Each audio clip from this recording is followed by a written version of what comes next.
উফ শিট, রাস্তার মাঝখানে গাড়িটা থেমে গেল। রাস্তার মাঝে দাঁড়িয়ে আছি, কোনো গাড়ি বা বাস পাই কিনা দেখি, তাহলে ওখানে উঠি বাকি পথটা চলে যাব। যদি জানতাম এমন কিছু হবে তাহলে আরও একটা গাড়ি আনতে বলতাম। ও, আপনারা কিছু বুঝতে পারছেন না তো? বুঝিয়ে বলছি। আমার নাম হচ্ছে নীল আহমেদ রুদ্র, মা বাবার একমাত্র ছেলে। বাসায় আমার একটা ছোট বোন আছে। আমার বাবা এই শহরের সবথেকে প্রভাবশালীদের মধ্যে একজন। আমি একটু সিলেট আসছিলাম আমার ফুপুর বাসায়, কিন্তু যাওয়ার সময় গাড়িটা খারাপ হয়ে যায়। গাড়ি থেকে নামার সময় ফোনটাও কোথাও পড়ে যায়, তা বলতে পারি না। নিজের জামা কাপড়গুলো ময়লা হয়ে যায়। আশেপাশে একটা টেপ দেখে ওখান থেকে পরিষ্কার করে নেই। প্রায় আধা ঘন্টা হয়েছে দাঁড়িয়ে আছি, এখনো কোনো গাড়ি আসছে না। এদিকে তেমনটা গাড়ি চলে না।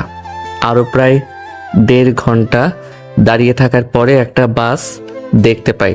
তখন বাসটা থামিয়ে ওটাতে উঠে পড়ি। বাসে উঠে দেখি কোনো সিট খালি নেই। পাশে একটা মেয়ে বসে আছে, তার পাশে একটা ফাঁকা সিট আছে। আমি গিয়ে ওখানে বসে পড়ি। আমি সিটে বসতেই মেয়েটা বলে উঠল, এ কি, আপনি এই সিটে বসেছেন কেন? পেছনে যান। এত সময় মেয়েটার দিকে খেয়াল করিনি। মেয়েটাকে ভালোভাবে তাকিয়ে দেখলাম, চোখে মোটা ফ্রেমের চশমা, ফর্সা মুখে, ঠোঁটের নিচে একটা তিল আছে। তখন আমি বললাম, কেন পিছনে বসবো? সিট কি আপনার? সিট না, কিন্তু একটা মেয়ের পাশে বসার আগে অনুমতি নিতে হয়, সেটাও কি জানেন না?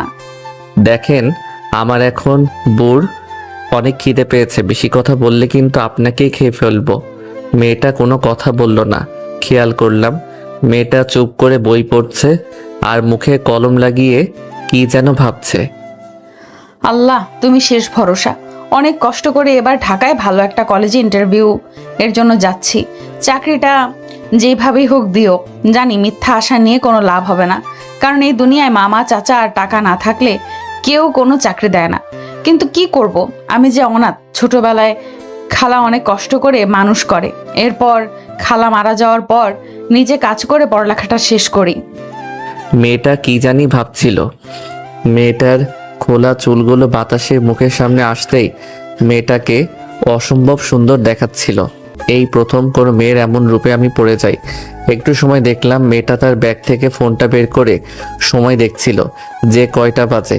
মেয়েটার ফোন বের করতে আমার মনে হলো আমি তো গাড়িটা বাইরে রেখেছি, তাছাড়া আম্মু অনেকগুলো কল দিচ্ছে। তখন আমি মেয়েটাকে বললাম, আচ্ছা আপনার ফোনটা একটু দেন তো, আমি একটা কল করব। আমার ফোন নেই, আমার ফোনে কোনো টাকা নেই। এমন কিপটামি করছেন কেন? আমার ফোনটা হারিয়ে গেছে, তাই তো একটা কল দিব। দেখুন, আমার ফোনে সত্যিই ব্যালেন্স নেই, মাত্র 100 টাকা আছে। আরে চলবে, সমস্যা নেই বলে মেয়েটার হাত থেকে ফোনটা কেড়ে নিয়ে কল করলাম আম্মুকে। আম্মুর সাথে প্রায় 10 মিনিট কথা বলার পরে এরপরে আমার বন্ধু আকাশকে কল করি। আকাশের সাথে সব কিছু খুলে বলি। হায় রে, আমার টাকা সবগুলো শেষ করে দিল শয়তান ছেলেটা। কে বলেছে নীলা তোকে ছেলেটাকে ফোনটা দেওয়ার জন্য? ছেলেটা তো চোরও হতে পারে। এই, আপনি আমার ফোনটা দেন, এখনই আমার ফোনটা দেন। আমার ফোনের সব টাকা শেষ করে দিলেন।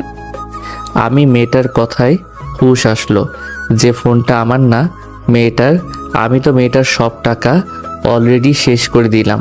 তাই আকাশকে বললাম মেয়েটার ফোনে রিচার্জ করে দেওয়ার জন্য 500 টাকা। মেয়েটা মুখ গোমড়া করে ওই দিকে তাকিয়ে রইল। তখন আমি মেয়েটাকে বললাম, আপনার চুলগুলো কি সুন্দর, আপনার হাতের ঘড়িটাও কিন্তু আপনাকে মানিয়েছে, আপনার চশমাটাও অনেক সুন্দর। ধন্যবাদ ভাইয়া। ভাইয়া কথাটা বলা মাত্রই আমার রাগ হলো। তখন আমি মেয়েটাকে বললাম, দেখুন এত কিছু সুন্দর, এরপর আপনি এগুলো পরার পরও আপনাকে মানাচ্ছে না, কেমন জানি পেতনির মতো লাগছে। দেখলাম মেয়েটা ফুলে লাল হয়ে গেছে পেতনি কথাটা শুনে। বলেন বলেন আরও ভাইয়া বলেন, তাহলে তো এসব কথা শুনবেনই। আমার আপনার সাথে কোনো কথা নেই, আপনি এমনিতেই আমার সব টাকা শেষ করে দিয়েছেন। সমস্যা নেই, আমি আমার বন্ধুকে বলেছি আপনাকে রিসার্চ করে দিবে। দেখুন, আমি আপনাদের মতো বড়লোক নই যে এত টাকা নিয়ে ফোনের মধ্যে রাখবো। আর আমার এমন কথা বলার কোনো মানুষ নেই যে আমি একাই করব। আমার রিচার্জ করে দেওয়ার কোনো প্রয়োজন নেই। যাক, একটা বিষয় তো ক্লিয়ার হয়ে গেল যে মেয়েটার কোনো বয়ফ্রেন্ড বা স্বামী নেই। আর দেখে বোঝা যাচ্ছে মেয়েটা আমার থেকে 1 হতে 1.5 বছরের বড় হবে। এরপরে মেয়েটা আমার সাথে আর কোনো কথা বলেনি, আমিও মেয়েটার সাথে কোনো কথা বলিনি। প্রায় 2 ঘন্টা পরে ঢাকায় এসে পৌঁছাই। এর মধ্যে আমি বাসে ঘুমিয়ে পড়েছিলাম। মেয়েটা কোথায় নেমে গেছে তাও দেখিনি। মেয়েটার নাম্বারটা আকাশের ফোনে আছে, তাই চিন্তা না করে গাড়ি থেকে নেমে আব্বুকে কল দেই। তারপর আব্বুর গাড়ি করে বাসায় চলে আসি। বাসায় আসতেই আম্মু বলে উঠল, কিরে নীল, তোর আসতে দেরি হলো কেন? আম্মুকে সব কিছু খুলে বলি। এরপর দেখি নিচ থেকে আমার ছোট বোন আসে। আসার পরে বলে, ভাইয়া তুই আমার জন্য কি নিয়ে আসছিস? আমি তোর জন্য কি আনবো রে?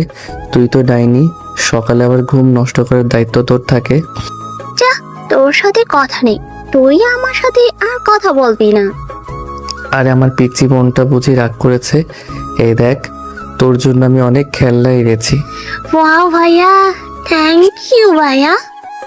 পিচ্চি উপরে চলে যাই। আমি কিছুক্ষণ আম্মুর সাথে কথা বলে আমার রুমে চলে যাই। এরপরে সন্ধ্যার দিকে গিয়ে মার্কেট থেকে একটা ফোন কিনে নিয়ে আসি। আকাশকে ফোন দিয়ে মেয়েটার নাম্বারটা নেই। এরপরে নাম্বারটা একটা বন্ধুকে দিয়ে বলি ওর পুরো ডিটেলসটা বের করার জন্য। এরপরে জানতে পারি মেয়েটার নাম নীলা। ওর এই পৃথিবীতে আপন বলতে কেউ নেই। ঢাকায় আসছে একটা জবের জন্য। বয়সে আমার থেকে 2 বছরের সিনিয়র। এর পরের দিন সকালে রেডি হয়ে কলেজের উদ্দেশ্যে রওনা দেই। কলেজ ক্যাম্পাস আসতে আকাশ বলে উঠল, কিরে, তুই এতদিন কোথায় ছিলে? তোর তো কোনো পাত্তাই নেই। আরে ফুপুর বাসায় ছিলাম কিছুদিন। তো বল, সব ঠিক আছে তো? না রে, কিছু ঠিক নেই। রনিকে 3rd ইয়ারের একটা ছেলে মেরেছে। তো তোরা কিছুই করতে পারলি না? দেখ, তোর বাবার তো প্রচুর টাকা, তাই হয়তোবা তোকে প্রিন্সিপাল কিছু বলবে না, কিন্তু আমরা গরিব। আমরা যদি কিছু করি তাহলে আমাদেরকে টিসি দিয়ে কলেজ থেকে বের করে দিবে। আচ্ছা বল, এখন ওদেরকে কোথায় পাবো আমি? মামা দেখ, যা হওয়ার হয়ে গেছে, এখন আর ঝগড়া করিস না। এমনিতেই কিছুদিন আগে একটা ঝগড়া করেছিলি, তাই তোর আব্বু তোকে তোর ফুফু বাড়ি পাঠিয়েছে। দেখ, আমার মাথা কিন্তু গরম হয়ে যাচ্ছে। তুই জানিস আমার বন্ধু বান্ধবের গায়ে হাত দিলে আমি স্থির হয়ে থাকতে পারি না। এরপরে আমরা সবাই ক্যাম্পাসের বাইরে বট গাছের নিচে দাঁড়িয়ে রইলাম, হকি স্টিক হাতে নিয়ে। একটু পরে 3rd ইয়ারের ক্লাস শেষ হলো, সবাই বেরোতে লাগলো। তখন ওই ছেলেটাও বের হলো। আকাশ, তুই ওর মুখে একটা ঘুষি দে। আমার কথাটা শুনে পেছন থেকে ছেলেটা আমার দিকে তাকালো। আমাকে দেখে ছেলেটার ভয়ে দৌড়াতে লাগলো। আকাশ পিছন থেকে ওর কলার ধরে একটা ঘুষি দিল।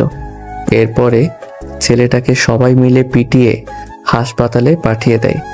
কলেজের সবাই আমাকে দেখলে ভয় পায়, কারণ আমি কলেজের মধ্যে বেশি মারামারি করি, তাই ভয়ে কেউ আমার সামনে কথা বলতে পারে না।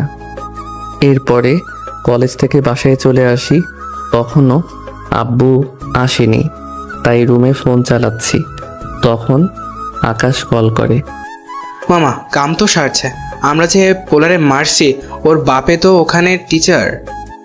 আচ্ছা ঠিক আছে, তুই চিন্তা করিস না, আমি আব্বুকে বলে কোনো একটা ম্যানেজ করে নিব। আচ্ছা ঠিক আছে, তুই আছিস তাই আমরা কোনো চিন্তা করছি না, নয়তো আমাদেরকে কি হবে আল্লাহ জানে। আমি বসে বসে ফোন চালাচ্ছি। তখনই দেখি আব্বু এসেছে অফিস থেকে। হ্যাঁ, কই গেলে নীলার মা? নীল এসেছে? তোমার নবাবজাদা ছেলে তো সেই কখনই এসেছে। নীল একটু নিচে আসো, তোমার সাথে আমার কিছু কথা আছে। আমি নিচে ড্রয়িং রুমে বসলাম। বসার পরে আব্বু আমার দিকে তাকিয়ে বলতে লাগলো, বাবা আমার বয়স হয়েছে, এখন দেখ আমার দ্বারা এগুলো সম্ভব হচ্ছে না। অফিসের দায়িত্বটা আমি আর নিতে পারছি না। আমি চাচ্ছি তুই অফিসের দায়িত্বটা নে, কিন্তু তার আগে তোর একটা বিয়ে দিয়ে দেই। আব্বুর কথা শুনে কি বলবো তা মাথায় ঢুকছে না। যাই হোক, মাথা ঠান্ডা করে ভেবেচিন্তে কথা বলতে হবে। আচ্ছা বাবা, ঠিক আছে। অবশেষে ছেলেটা মানলো বিয়ে করতে। আমি বলেছিলাম না আমার ছেলে রাজি হবে বিয়ে করতে। কিন্তু বাবা, আমার একটা শর্ত আছে। তোর আবার কি শর্ত? আচ্ছা, যাই হোক, তোর যে কোনো শর্ত আমি মানতে রাজি। তারপরও এতদিন ধরে তোকে বলছি, অবশেষে তুই রাজি হলে বিয়ের জন্য। এখন বল তোর শর্ত কি? আসলে আব্বু, আমরা একটা গ্যাঞ্জাম করেছি কলেজের মধ্যে, তাই তোমাকে প্রিন্সিপাল কাছ থেকে এগুলোর সমাধান করে দিতে হবে। শুধু আমি না, আমার বন্ধু আকাশ ও রনি। আর দ্বিতীয় শর্ত হলো, আমি আমার পছন্দ মতো বিয়ে করব, আর আমার 6 মাসের জন্য সময় লাগবে। আমি প্রথম শর্তটা মেনে নিলাম, কিন্তু আমার পুত্রবধূকে দেখতে চাই। 6 মাস না, 3 মাসের সময় দিলাম। এর মধ্যে তোকে পছন্দ করে বিয়ে করতে হবে। যাই হোক আব্বু সবকিছু মেনে নিয়েছে, তাই উপরে চলে যাই, খাওয়া দাওয়া শেষ করে ঘুমিয়ে পড়ি। সকালবেলা নীলমিনাকে স্কুলে দিয়ে আয়। এই ভাইয়া, স্কুলে দেরি হয়ে যাচ্ছে। আমার গতকাল নতুন রাগী টিচার আসছে, খুবই ডেঞ্জারাস। দেরি হলে বকা দেয় আর জ্ঞান দেওয়া শুরু করে। উঠছি যা। ওই কবে থেকে উঠছি বলছিস? উঠবি না, পানি ঢালমু। ধুর ডাইনি, তোর জন্য শান্তি মতো ঘুমানোই যাবে না। দাঁড়া, রেডি হচ্ছি। তোর জন্য আজকেও আমার লেট। আমার ইচ্ছে করে তোর মাথা ফাড়াই। তুই ম্যাডামের সাথে কথা বলবি, অনেক রাগী, আমার ভয় করে। আমার ভয় করে ম্যাডামদের সামনে কথা বলতে। চুপ, তুই কথা বলবি, ব্যবহার করলে হবে না। আচ্ছা ঠিক আছে, আমি যেহেতু ভুল করছি আমাকে নিয়ে গিয়ে মেরে দিস। চল এখন। আমি মিনাকে বাইকে করে ওর স্কুলের সামনে নামিয়ে দেই। এরপর মিনা বলে, ওই চল, টিচার এর কাছে দেরি হওয়ার কারণ বলবি। কি করার, বাধ্য হয়ে যাওয়া লাগছে। এমনিতেই টিচারদেরকে ভয় পাই। এরপর মাথা নিচু করে দাঁড়িয়ে আছি, তখন ম্যাম মিনাকে বকা দিতে লাগলো। মিনা, তুমি গতকাল দেরি করেছো। গতকাল আমার ফার্স্ট ক্লাস ছিল, তাই কিছু বলিনি। তাই বলে যে প্রতিদিন দেরি করবে তা কিভাবে? ম্যাডাম, আমার কোনো দোষ নেই, সব দোষ আমার ভাইয়ের। ও ঘুম থেকে দেরিতে উঠে আর বকা শুনতে হয় আমায়। আপনি কেমন ভাই, এমন কেয়ারলেস কেন? আমি ম্যাডামের দিকে তাকাতেই অবাক হলাম, কারণ ও আর কেউ না, নীলা, যার সাথে আমার প্রথম বাসে দেখা হয়েছিল, আমার ক্রাশ। আপনি? সেই জন্যই তো আপনার বোন এরকম অবস্থা। যার ভাই এমন বখাটে, তার বোনকে কিভাবে ঠিক সময় আনবে? দেখুন, আপনি কিন্তু অপমান করছেন। এই ছেলে, তুমি কিসে পড়ো? মানে কি বলছো শোনো নাই? ইয়ারি। সেকেন্ড ইয়ারে হয়েছে বোঝা। তুমি আমার 2 বছরের ছোট। তো কি হয়েছে? আপনার বোনকে সময় মতো নিয়ে আসবেন, কথাটা যেন মনে থাকে। আর আমাকে ম্যাম ডাকবেন, কারণ কিছুদিন পর আপনার কলেজে টিচার হব আমি। ম্যাম, আপনি ভাইয়াকে যা দিয়েছেন না, ভাইয়া কখনো এমন কাউকে ভয় পায় না, শুধু আপনাকে ভয় পেয়েছে। এমন ছেলেদের ঠিক করার টেকনিক আমার জানা আছে। এখন পড়তে বসো। শালার মেয়েটাকে দেখলে কেন জানি না আমার বুকের ভিতরে শব্দ করে। একটু পর আকাশ কল করে। মামা, ওই টিচার ওর ছেলেকে তো প্রিন্সিপাল বের করে দিয়েছে। আব্বুকে বলেছিলাম। এরপরে আকাশকে সবকিছু খুলে বলি, তখন আকাশ বলে, তুই মাঠে আয়, আমরা সবাই ওখানে বসে আছি। আমি গিয়ে দেখি আকাশ ও রনি ওখানে বসে আছে। তখন রনি বলে, মামা, তোর ক্রাশ কিন্তু ইন্টারভিউ দিতে আসছিল, কিন্তু স্যার মনে হয় অন্য কাউকে নেবে। কারণ শুনেছি যাকে ঢুকাবে সে নাকি স্যারকে 10 লাখ টাকা দিতেছে। দাঁড়া, এখনই হচ্ছে। এরপর হেড অফিসে কল দিয়ে ভয় দেখে নীলা চাকরিটা কনফার্ম করে দেই। এরপরে রাতে বাসায় এসে নীলাকে কল দেই। 2-3টা কল যাওয়ার পর রিসিভ করে, ফোনটা ধরতে এত দেরি হলো কেন? আমি অপরিচিত কারোর কল ধরিনি। আর আপনি কে? হব একজন। পরিচিত না হলে কি কল দিতাম? দেখুন, এত ভর্ণিতা না করে বলেন কে আপনি, নয় ফোনটা রাখেন। এত রাগ করেন কেন? কল করেছি, ওই যে আমি মিনার ভাই। ও আপনি সেই বকেটেটা, তো কল কেন দিয়েছেন? না, বলছিলাম আপনি তো মিনাকে পড়া দিয়েছেন, কি পড়া দিয়েছেন তার জন্য জিজ্ঞেস করেছিলাম। পড়া জিজ্ঞেস করতে নাকি সিনিয়র ম্যাডামের সাথে লাইন মারতে? না না, কি যে বলেন। দেখুন ফোন রাখেন, আমার কাজ আছে। নীলা ফোনটা কেটে দিল। ধূর ছাতা, একটু রোমান্টিক কথা বলবো, মেয়েটার মধ্যে এসব কিছুই নেই। এরপরে ফোনটা রেখে ঘুমিয়ে পড়ি। সকালবেলা ঘুম থেকে উঠে পিচ্চিকে স্কুলে দিয়ে এসে কলেজ যাওয়ার উদ্দেশ্যে রওনা দিলাম।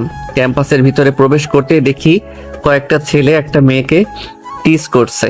তখন আমি গিয়ে ছেলেটার কলার ধরে ছেলেটাকে একটা নাক বরাবর ঘুষি দেই। এরপরে ছেলেটাকে ধরে যখনই আমি মারতে যাব তখনই পিছন থেকে কেউ আমার হাতটা ধরে। কলেজে কি আসো মারামারি করার জন্য? অসভ্য। দেখুন, আপনি কিছু জানেন না, অযথা এসব কাজে আসতে যাবেন না। নীলার কাছে এসে দুটো থাপ্পড় দিয়ে বেয়াদব, আমি এই কলেজের নতুন টিচার, আমি জানবো। কে জানবে? তখন আকাশ এসে বলে, ম্যাম আসলে এই ছেলেটা এই মেয়েটাকে কিস করছিল, তাই নীল এসে এই ছেলেটাকে উচিত শিক্ষা দিয়েছিল। তখন ওই মেয়েটাও নীলার কাছে সব কিছু খুলে বলে। তখন নীলার কাছে এসে ওই ছেলেটাকে দুটো থাপ্পড় দিয়ে ওখান থেকে চলে যেতে বলে। নীলার থাপ্পড় খেয়ে আমার ঠোঁটের নিচ থেকে রক্ত বের হতে লাগলো। নীলা আমার কাছে কিছু একটা বলতে চাইলো, কিন্তু আমি না শুনে নীলার কাছ থেকে চলে আসি। কি ফাজিল ছেলে রে বাবা। বুঝলাম আমার একটু ভুল হয়েছে, তাই বলে কি এই কথা শুনবে না? আমি আর ক্লাস করলাম না, আকাশ আর অনিককে বলে ওখান থেকে চলে আসলাম। রাতে শুয়ে ফোন চালাচ্ছিলাম, তখনই আমার ফোনে কল আসলো। কলের নাম্বারটা দেখে আমি অবাকই হলাম, কারণ ফোন নাম্বারটা অন্য কারো না, ছিল নীলার। কলটা রিসিভ করতে ওপাশ থেকে বলে উঠল, আসসালামু আলাইকুম, কেমন আছেন? কেন? আপনার কি মনে হয়েছে? আপনি কি ভেবেছেন আপনার থাপ্পড় খেয়ে আমি খারাপ থাকবো? দেখুন, একটু ভুল বোঝাবুঝি হয়েছে, সেজন্য আমি আপনাকে সরি বলার জন্য আপনাকে কল করেছি। কিন্তু এখন দেখছি সে সরিটাও বলবো না, কারণ আপনার ব্যবহারটা আমার ভালো লাগেনি। আর হ্যাঁ, আপনাকে একটা কথা বলি, সিনিয়র মেয়েদের পেছনে লাইন মারা বন্ধ করুন। আমাকে মিনা সব কিছু বলেছে। কি? তার মানে আমি যে নীলাকে পছন্দ করি সব কিছু বলে দিয়েছে? মিনা, তোকে তো আমি ছাড়ছি না। তখন আমি নীলাকে আমার উদ্দেশ্যে করে বললাম, দেখুন, আপনি সরি কিভাবে বলবেন তা আমি জানি না, কিন্তু আপনি যদি সরি নাও বলেন, কিভাবে বলে নিতে হয় সেটাও আমার জানা আছে। আমার সাথে মাস্তানি করবেন? আমি কিন্তু আপনার কলেজের টিচার। ঠিক আছে, আসেন, তখন দেখা যাবে কে কি করতে পারে। আগামীকাল কলেজে আসুন, দেখা যাবে। নীলা এরপরে কলটা কেটে দেয়। তারপর আমি কিছুক্ষণ ফেসবুক চালিয়ে ঘুমিয়ে পড়ি। সকালবেলা ফ্রেশ হয়ে নিচে আসতে আব্বু বলল, নীল, আজকে আমার শরীরটা ভালো না, চল আমার সাথে আজকে অফিসে চল। আব্বু, আজকে আমার একটা বিশেষ ক্লাস আছে, তাই আমি আজকে তোমার সাথে যেতে পারবো না। কি এমন বিশেষ ক্লাস? আমি তো জানি তুই ঠিকভাবে নিজের ক্লাসটাই করিস না, তাহলে আজকে এমন কি বিশেষ কাজ? মনে করো তোমার পুত্রবধূকে পটানোর চেষ্টা করছি। তাহলে ঠিক আছে, আমি কিছু বলবো না। যত তাড়াতাড়ি পারিস আমার পুত্রবধূকে ঘরে তুলে নিয়ে আয়। কিন্তু বাবা, ওর ফ্যামিলিতে ওর বাবা মা বলতে কেউ নেই। তো কি হয়েছে, আমি আর তোমার বাবা তো আছি, ওর মা বাবা হয়ে থাকবো। আমি জানি আমার আব্বু আম্মু খুব ভালো মানুষ। আব্বুকে বিদায় জানিয়ে বাইকে করে কলেজে যাওয়ার উদ্দেশ্যে রওনা দিলাম। যাওয়ার পথে অনিকার আকাশকে বাইকে নিয়ে একসাথে কলেজে যাওয়ার উদ্দেশ্যে তিনজন মিলে রওনা দিলাম। তখন রাস্তার মাঝখানে একটা মেয়েকে দেখে আকাশ বলল, মামা এই মেয়েটাকে আমার খুব পছন্দ হয়েছে, আমি ওকে ভালোবাসি, কিন্তু ভয় কখনো বলতে পারিনি আমার ভালোবাসার কথা। আমি বাইক থামিয়ে পাশের দোকান থেকে একটা গোলাপ ফুল নিয়ে আকাশকে বললাম, যা এখনই মেয়েটাকে গিয়ে প্রপোজ কর। মামা আমার খুব ভয় করছে, যদি মেয়েটা আমার গালে দুইটা উত্তম মাধ্যম বসিয়ে দেয় তখন কি করব? আমি বললাম, দেখ আমি যেভাবে বলছি ঠিক সেভাবে প্রপোজ কর, দেখবি মেয়েটা রাজি হতে বাধ্য হবে। এরপরে আকাশকে প্রপোজ করার ব্যাপারটা সুন্দর করে বুঝিয়ে দিলাম। এরপরে আকাশ মেয়েটার কাছে গিয়ে হাঁটু গেড়ে বলতে লাগলো, স্বপ্ন দিয়ে আঁকি আমি সুখের সীমানা, হৃদয় দিয়ে খুঁজি মনের ঠিকানা, ছায়ার মতো থাকবো আমি তোমার পাশে, যদি একটু ঠাঁই দাও তোমার হৃদয়ের মাঝারে। ভালোবাসি প্রিয়, বড্ড ভালোবাসি তোমায়। এরপর খেয়াল করলাম মেয়েটা আকাশকে জড়িয়ে ধরে। তারপর আকাশের সাথে অনেক সময় ধরে কথা বলে দুজন। আর আমি আর অনেক তো শালার বডিগার্ডের মতো দাঁড়িয়ে আছি। তুই এটা কোন কাম করলি? এখন তো পর পাঠশালা, মেয়ে মানুষ পেয়ে ভুলে গেছিস? আরে ও আমাকে মেয়েটার কথা অনেক আগে বলেছে, কিন্তু আমি সিরিয়াসলি নেই নাই। কিন্তু ও পরে বলেছে সত্যি ওই মেয়েটাকে পছন্দ করে, তাই দুজনকে এক করে দিলাম। ওরটা তো করে দিলি, তোরটা কি হবে? আমারটার কি তোদের আজ দেখাবো।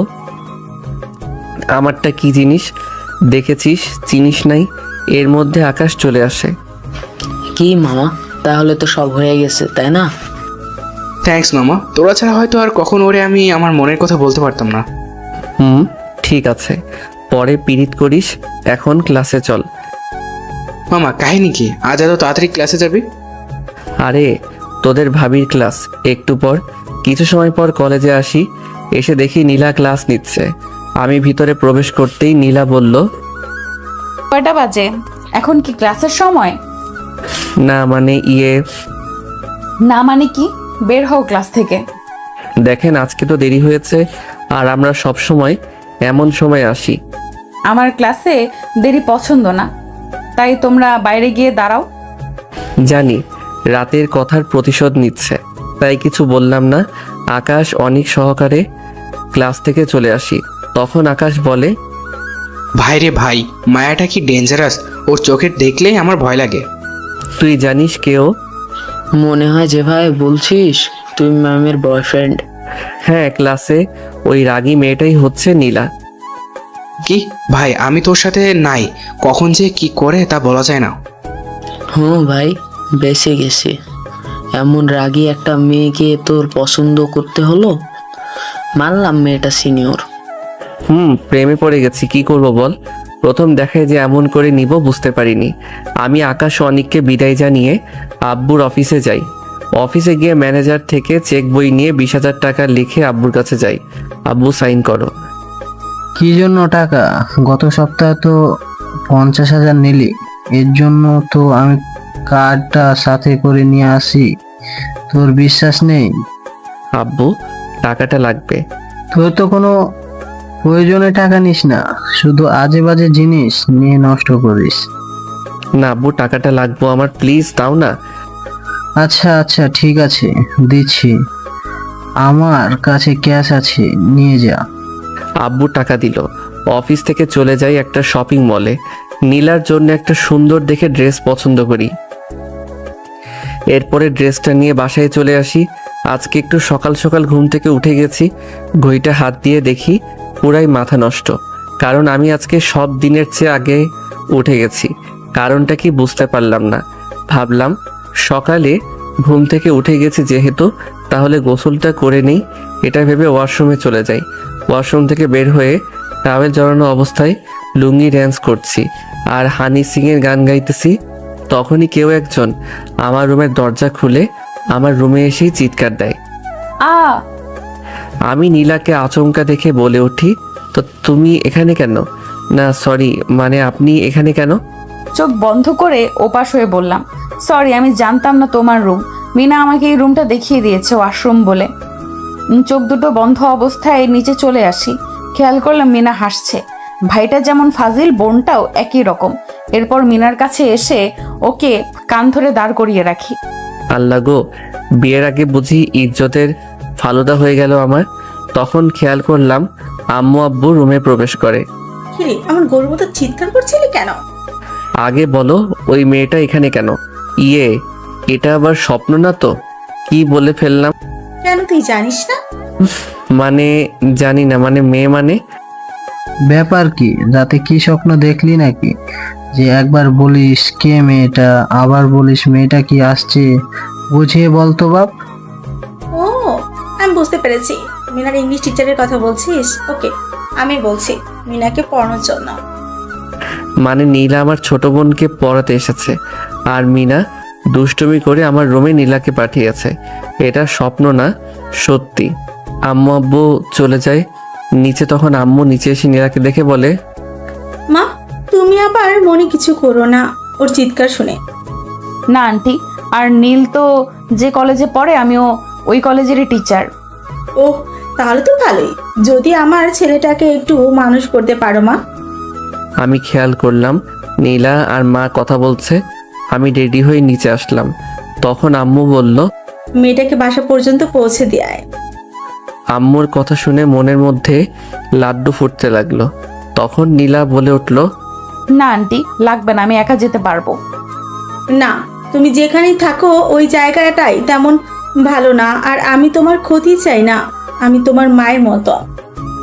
ওনার মুখে মা কথাটা শুনে কেন জানি না চোখ দুটো ভিজে আসতে লাগলো। কি ব্যাপার, তুমি কান্না করছো কেন? কই না তো। একদম মিথ্যা বলবা না। তোমার চোখে পানি দেখেছি, তোমাকে বলতেই হবে।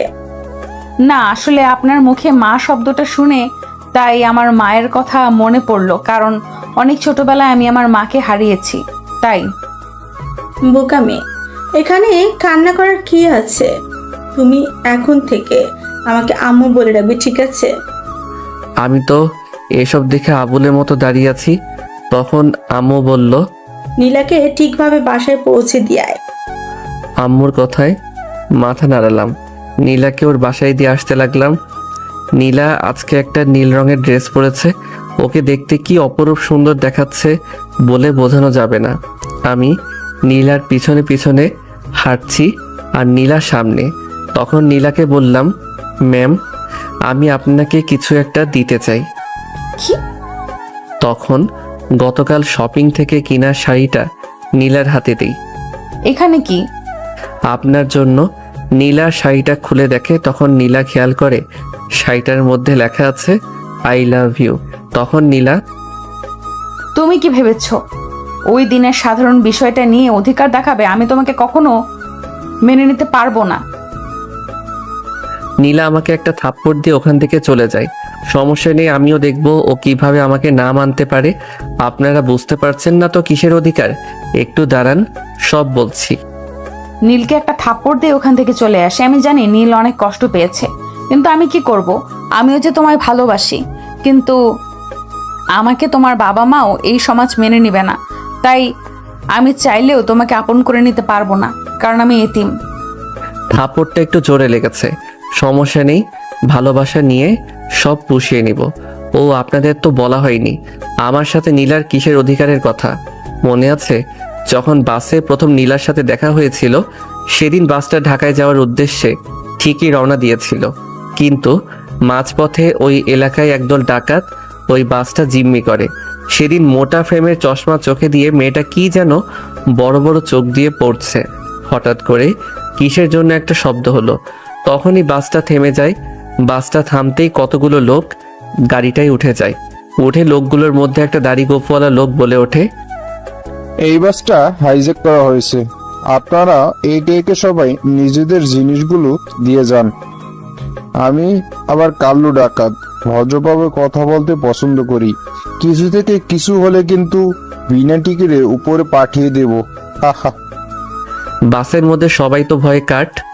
আমিও কিছু করতে পারলাম না, কারণ ডাকাতদের হাতে ছিল পিস্তল।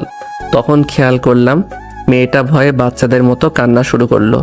তখন ডাকাতদের সর্দার বলল, এই ওই মেয়েটাকে নিয়ে আয়, বেশি চিল্লাচিল্লি করছে, ওকে বন্ধ করার ঔষধ দিয়ে দিই।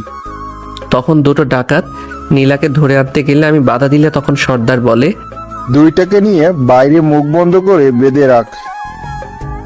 এরপরে ডাকাতগুলো আমাকে আর নীলাকে বেঁধে বাইরে রেখে দিয়ে বাসের ভিতরে সবার কাছে থেকে লুট করতে লাগলো। নীলা আমার পিছনে বাধা ছিল, তাই ওকে ইশারায় বললাম বাঁধনটা খুলে দিতে। তখন ও মুখ নাড়িয়ে বলে কিছুই বুঝতে পারছে না। আমি আস্তে আস্তে পিছনের হাত দিয়ে নীলার বাঁধনটা খুলি। তখন নীলা আমার বাঁধনটাও খুলে দেয়। তখন নীলার হাত ধরে জঙ্গলের দিকে দৌড়াতে লাগি, কারণ ডাকাতগুলো জঙ্গলের দিকে আসবে না। তখন নীলা বলে, আপনি এখানে কোথায় আসলেন? এখানে তো শুধু জঙ্গল ছাড়া আর কিছুই তো দেখছি না। আপনি আমাকে বাইরে নিয়ে যান। হ্যাঁ, এটা আমার শ্বশুর বাড়ি, তো সেজন্য আমি আপনাকে এখানে নিয়ে এসেছি। আর আমি জানি এখান থেকে কিভাবে বের হতে হয়। জানেন তো? কেন নিয়ে আসলেন? ও আমার ভুল হয়েছে, আপনাকে ওইখানে ওই ডাকাতের মাঝে রেখে দেওয়ার প্রয়োজন ছিল। যখন ওই ডাকাতগুলো আপনাকে গুলি করে মেরে ফেলতো তখন ভালো হতো। জানেন না তো কেন নিয়ে আসলেন? এই জঙ্গলে আমার ভয় লাগছে, প্লিজ একটু আলো জ্বালান না। এই মেয়ে চুপ করো, এতক্ষণ ধরে তোর বক বক শুনতেছি, আর একটা কথা বললে এখানে ফেলে দিয়ে চলে যাব। এই আমাকে বকা দিচ্ছেন কেন? এরপর আমি সামনে খুঁজতে লাগলাম কোথাও বের হওয়ার রাস্তা পাওয়া যায় কিনা, কারণ জঙ্গলটা ঘন অন্ধকারে, ভিড়ের মধ্যে কোথাও কোনো আলো নেই, এমনকি কোনো রাস্তা খুঁজে পাচ্ছি না। এরপরে আমি আর নীলা হাঁটতে হাঁটতে একটা আদিবাসী জঙ্গলে ঢুকে গেলাম। তখন ওখানে দেখলাম একটা বৃদ্ধ লোক দাঁড়িয়ে আছে। তখন ওই বৃদ্ধ লোকটার কাছে গিয়ে বের হওয়ার রাস্তাটা খুঁজতেই বুঝতে পেরেছি, তোমরা জঙ্গলে হারিয়ে গেছো। আগে বলো, তোমরা কি দুজন স্বামী স্ত্রী? হ্যাঁ, আমরা দুজন স্বামী স্ত্রী। কি সব বলছো তুমি এগুলো? ওনা মিথ্যা কথা বলছে। আমরা দুজন বাসে একসাথে আসছিলাম, কিন্তু মাঝপথে ডাকাত আমাদের বাস হাইজ্যাক করে। তাহলে তোমরা দুজন স্বামী স্ত্রী না? তখন লোকটা এই কথাটা শুনে আরো কিছু লোককে ডেকে আনে। তখন ওই লোকগুলো এসে আমাকে আর নীলাকে একসাথে বেঁধে ফেলে। তখন ওই বৃদ্ধ লোকটি বলতে শুরু করে, আজকে অমাবস্যা রাত, এই রাতে কোনো ছেলে মেয়ে একসাথে থাকতে পারে না, কিন্তু তোমরা স্বামী স্ত্রী না, তাই তোমাদের এই জায়গায় বিয়ে দেওয়া হবে। এই, তোরা ওদের উপর নজর রাখ। বলেন, আরো সত্যি বলেন। এখন তো খুশি হয়েছেন। আমি মিথ্যা কথা বলতে পারি না। এখন সত্যি কথা বলে তো উদ্ধার করছেন। ওই এলাকার কিছু আদিবাসী মেয়ে এসে নীলাকে সাথে করে নিয়ে যায়, আর কিছু ছেলে এসে আমাকে ওদের সাথে করে নিয়ে যায়। আমাকে ও নীলাকে একটা রুমে আটকে দিয়ে ওরা কি জানি করতে থাকে। এরপরে ওদের নিয়ম অনুযায়ী আমার আর নীলার বিয়ে দেয়। তখন নীলাকে আর আমাকে একটা রুমের ভিতরে দিয়ে বাহিরে দিয়ে দরজা লাগিয়ে দেয়। আমি কখনো ভাবিনি আমার সাথে এমন কিছু হয়ে যাবে, আমার এমনভাবে বিয়ে হবে। নীলাকে হয়তো প্রথম দেখায় আমার ভালো লাগে, কিন্তু আমি কল্পনাও করতে পারিনি যে আমার সাথে ওর এইভাবে বিয়েটা হবে। যেহেতু বিয়েটা হয়ে গেছে, সে এখন আমার স্ত্রী। এই দিনটার জন্য আমি অনেক অপেক্ষা করেছিলাম, কিন্তু কে জানতো এইভাবে আসবে। সেই দিনটা বাসরাত নিয়ে কতই না স্বপ্ন ছিল আমার। আজকে সব স্বপ্ন শেষ হয়ে গেল। তখন আমি নীলার সামনে আসতেই নীলা বলে উঠল, দেখুন, আপনি আমার কাছে আসবেন না। আর এখানে যা কিছু হয়েছে এটা একটা অ্যাক্সিডেন্ট ছাড়ার কিছু না। দেখুন, আপনার কাছে এটা সামান্য অ্যাক্সিডেন্ট, কিন্তু সত্যি যে আপনার সাথে আমার বিয়ে হয়েছে এবং আপনি আমার স্ত্রী। দেখুন, আপনি আমার কাছে স্বামীর অধিকার নিয়ে আসবেন না। এটা শুধু একটা অ্যাক্সিডেন্ট ছাড়ার কিছু না। আমি আর কিছু বললাম না। রাতে মেঝেতে শুয়ে পড়লাম। সকালে ওই বৃদ্ধ লোকটি, তোমাদের দুজনকে কিন্তু একসাথে খুব সুন্দর দেখায়।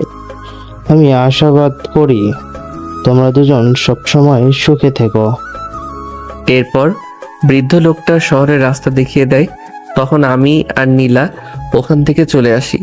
আপনারা তো পরের কাহিনী জানিনি কি হয়েছে, কিন্তু নীলা আমাকে ওই ঘটনার জন্য কিছুতেই মানতে রাজি নেই। এরপর বাসায় চলে আসি। মিনাকে স্কুলে দিয়ে এসে কলেজে যাওয়ার উদ্দেশ্যে রওনা দিই। কলেজ ক্যাম্পাসে এসে দেখি আকাশ ও অনেক বটগাছের নিচে বসে আছে। কি মামা, তোমার তো খবর নেই, আজকাল তো দেখি অনেক বেশি প্রেম করো।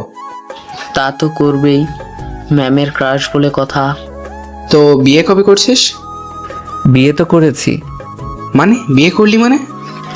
এসব কি বলিস? আমাদের না জানিয়ে তুই বিয়ে করে ফেললি?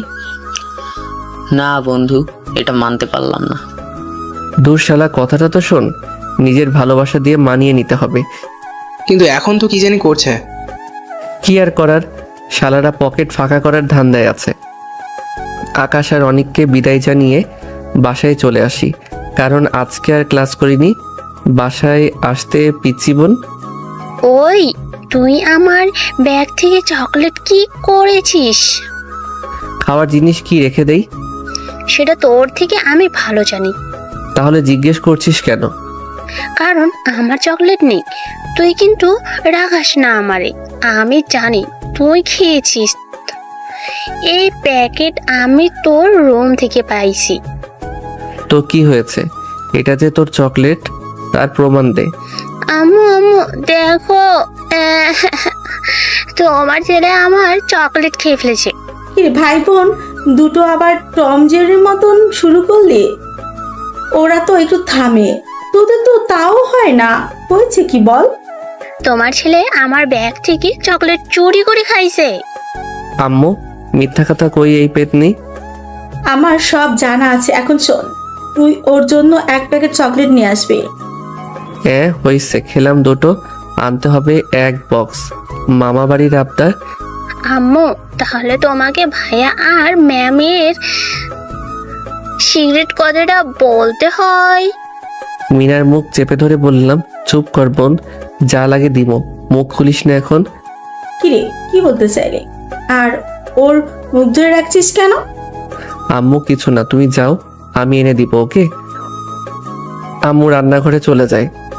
ওই ছাড় কুত্তা, আমি আম্মুকে সব বলে দেব। না বোন প্লিজ বলিস না, যা, তোর জন্য আমি চকলেট নিয়ে আনবো। সত্যি তো, না হলে কিন্তু। সত্যি বললাম তো। ডাইনিটাকে কোনো প্রকার থামানো গেল। রাতে খাওয়া দাওয়া করে শুয়ে আছি, তখনই অচেনা একটা নাম্বার থেকে কল আসে। শুয়ে শুয়ে ফেসবুক চালাচ্ছিলাম, হঠাৎ করে দেখি ফোনটা বেজে ওঠে। খেয়াল করলাম একটা অচেনা নাম্বার থেকে কল আসলো। প্রথমে কলটা ধরলাম না, পরে দেখি আবার করলো। কলটা ধরে, আসসালামু আলাইকুম, কেমন আছেন? ওয়ালাইকুম আসসালাম। আলহামদুলিল্লাহ। কে চিনতে পারলাম না। জানাটা কি বেশি প্রয়োজন? অবশ্যই, কারণ বউ বারণ করছে, তাই সবার সাথে কথা বলা বারণ। ও আচ্ছা, আমি আসলে গতকালের জন্য সরি বলতে কল করেছি, কারণ এইভাবে আমার কথা বলাটা ঠিক হয়নি। কিন্তু দেখতে পারলাম তুমি তাতে কিছু মনে করনি। সিনিয়র বউ মারতেই পারে, তাই বলে কি বউকে ছেড়ে চলে যাব? আর কিছু বলতে পারলাম না। কলটা কেটে দেই ওপাশ থেকে। দূর ছাতা, মেয়েরা কি এমনই হয়, মুখ দিয়ে কিছু বলবে না? কবি এই জন্যই বলে, মেয়েদের বুক ফুটে তো মুখ ফুটে না। সকালবেলা ঘুম থেকে উঠে আমি মিনাকে স্কুলে দিয়ে এসে এরপরে কলেজ যাওয়ার উদ্দেশ্যে রওনা দিলাম। কলেজ ক্যাম্পাসে এসে দেখি আকাশ আর অনিক বসে আছে। আমি ওদের সামনে যেতেই ওরা আমাকে দেখে বলে উঠল, দেখ মামা, রোমিও চলে এসেছে। রোমিও চলে এসেছে, কিন্তু আসতে একটু লেট করে ফেলছে। একটু আগে নীলা ম্যামের ক্লাস শুরু হয়ে গেছে। আমরা তোর জন্যই অপেক্ষা করছি, তুই এই মাত্র আসলি। নীলা আজকে একটা নীল রঙের শাড়ি পরে এসেছে। ওকে তো একেবারে পরীর মতো লাগছে। আমি যেন ওর দিক থেকে চোখ সরাতে পারছি না। কি রে শালা, এভাবে দাঁড়িয়ে দাঁড়িয়ে কি দেখছিস? তোর একটুও লজ্জা করছে না? দূর হালা, লজ্জা তো মেয়ে মানুষের থাকে, ছেলে মানুষের লজ্জা বলে কোনো কিছু থাকে নাকি? এই এখন চল তো ক্লাসরুমে, এত কথা না বলে। শালা দুইটা গিয়ে দুটো মেয়ের পাশে গিয়ে বসলো। জানি শালা দুইটা লুচু, মেয়ে দেখলে মনে ওদের লাড্ডু ফোটে। আমি পিছনের একটা বেঞ্চে বসতেই পাশের একটা মেয়ে সামনের সিট থেকে আমার পাশে এসে বসে। খেয়াল করলাম এটা নেহা। নেহা এসে আমার পাশে বসে বলে ওঠে, কি ব্যাপার নীল, তোমাকে তো খুঁজেই পাওয়া যায় না। গত 1 মাস ধরে তো ক্লাসেও দেখিনি। আসলে একটু ফুপুর বাসায় গিয়েছিলাম। ও, তোমাকে আমি কত খুঁজেছি, কিন্তু ওরা কেউ বলতে পারেনি তোমার কথা। কেন বলো তো? নেহা কিছু একটা বলতে যাবে, তখনই খেয়াল করি নীলা রেগে ওঠে। নেহার দিকে রাগি চোখে তাকিয়ে বলে ওঠে, এই মেয়ে, তুমি না সামনে ছিলে, এখন ওই সিটে কেন গেলে? এখানে কি পড়াশোনা করতে এসেছো না প্রেম করতে? যাও ওই সিটে গিয়ে বসো। খেয়াল করলাম নীলা ম্যাম তো রেগে একদম আগুনের মতো হয়ে গেছে। ওনার মুখটা লাল বর্ণ ধারণ করেছে। দেখলাম নীলা রেগে আমার কাছে এসে বলে, এই দাঁড়াও। পিছনে তাকিয়ে দেখি অন্য কাউকে বলছে কি না। তখন নীলা আবার বলে ওঠে, হ্যাঁ তোমাকে বলছি, দাঁড়াও। গত মাসের যে ইংলিশ সাবজেক্টটা ছিল সেটা ক্লিয়ার করে উদাহরণ দিয়ে ইংলিশে বলো। জি ম্যাম, আসলে বাংলাতে বললে ভালো হয় না। আসলে আমি সব বিষয় ভালো পারি, কিন্তু নীলার সামনে প্রকাশ করিনি। আকাশ সহ সবাই হা করে তাকিয়ে রয়েছে, কারণ আমি হচ্ছি ক্লাসের টপ। কিন্তু ক্লাসের টপের নামটাই রুদ্র দেয়া আছে। তাই নীলা আমাকে চিনতে পারেনি। তখন নীলা বলে ওঠে, আমার বোঝা হয়ে গেছে তুমি কতটুকু পারো। কলেজে তো আসো পড়াশোনা করতে না, মেয়েদের সাথে প্রেম করতে, ভালোবাসার অভিনয় করতে। আমি ঠিকই বুঝতে পারলাম নেহা আমার সাথে এমন হেসে কথা বলার কারণে। নীলা এমন রেগে কথা বলছে। আসলে কবি বলেছে মেয়েরা তার সব জিনিস দিয়ে দিতে পারে, কিন্তু কখনো একটা নারী তার শখের পুরুষকে অন্যের হাতে দিতে বা দেখতে পারে না। এরপর নীলা আরও কিছু কথা বলে কলেজ থেকে বের হয়ে যায়। এরপরে আমিও ক্লাস থেকে বের হয়ে যাই। আমার সাথে সাথে আকাশও অনেক বের হয়ে যায়, তার সাথে নেহাও বের হয়। মামা, আজকে কিন্তু তোর মুখটা দেখার মতো ছিল। দূর শালা, এটা হচ্ছে রোমান্টিক শাসন, তোরা কি বুঝবি? ও ম্যাম, তাহলে তোকে ভালোবাসা দিয়েছে? একটু লজ্জা পেয়ে বললাম। তখন দেখি নেহা এসে বলল, নীল চলো না, আজ একসাথে কফি খাই, কফি শপে গিয়ে। না আসলে নেহা হয়েছে কি, বাসায় না আমার একটু কাজ আছে, তাই তাড়াতাড়ি বাড়ি যেতে হবে।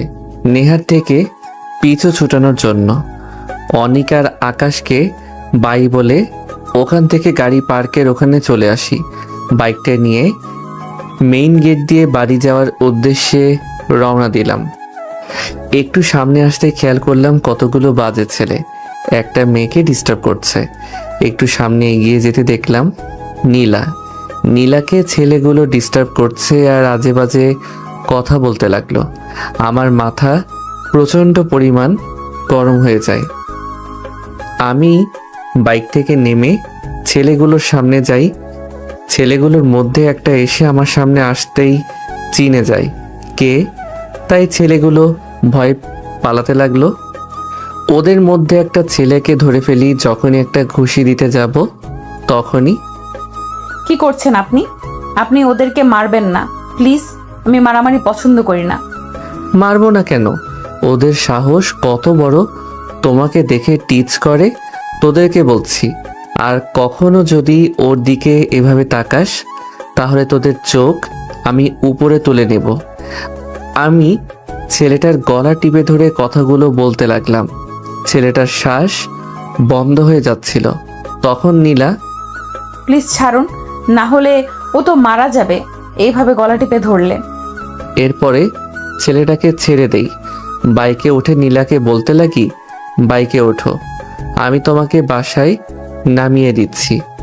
না লাগবে না, আমি একাই যেতে পারবো। তোমাকে আমি বাইকে উঠতে বলেছি। একটু রেগে কথাটা বললাম। আমার রাগ দেখে নীলা ভয়ে বাইকের দিকে আসতে লাগলো আর বিড়বিড় করে বলতে লাগলো, কি ফাজিল পোলারে, কত জোরে ধমক দেই, আমার ভয় করে না বুঝি। যাই হোক, আর যদিও না থাকতো কি যে হতো। আমি সবসময় আল্লাহর কাছে চেয়েছি আমার জীবনসঙ্গী যেন সবসময় আমার পাশে থাকে। মনে মনে কথাগুলো বলছি। এরপর নীলের বাইকে উঠে বসি। নীলা যেই বাসায় ভাড়া থাকে ওই বাসায় নিয়ে আসি। তখন বাড়িওয়ালা চাচা সামনে দাঁড়িয়েছিল। তখন বাড়িওয়ালা চাচা আমাকে আর নীলাকে দেখে বলে ওঠে, বাহ বাবা, ঠিক তো রং তামাশা করছো, কিন্তু আমার ভাড়ার কি হয়েছে? আজ কয় তারিখ? কবে দিবে ভাড়া? আসলে চাচা, আসল নকল আমাকে বুঝাতে এসো না, আমার টাকা লাগবে। নীলার সাথে লোকটা এমন খারাপভাবে কথা বলা দেখে আমার মাথা গরম হয়ে যায়, কিন্তু নীলার সামনে কিছু বলা যাবে না। তখন বাড়িওয়ালা আবার বলে, আমার মাসের শেষ তারিখে ভাড়া দেওয়ার কথা ছিল। আসলে চাচা, আমার বেতনটা পেলে আপনাকে দিয়ে দিব। কবে পাবে টাকা? আর কবে দিবে? টাকা যদি না দিতে পারো, ভাইয়ের ছেলে না এনে আমাকে। আর কোনো কথা না বলতে দিয়ে একটা থাপ্পড় বসিয়ে দেই লোকটার মুখে। তোর এত বড় সাহস, তুই এই রফিক মোল্লার গায়ে হাত দিস? তোমাকে কে বলেছে ওনার গায়ে হাত তুলতে?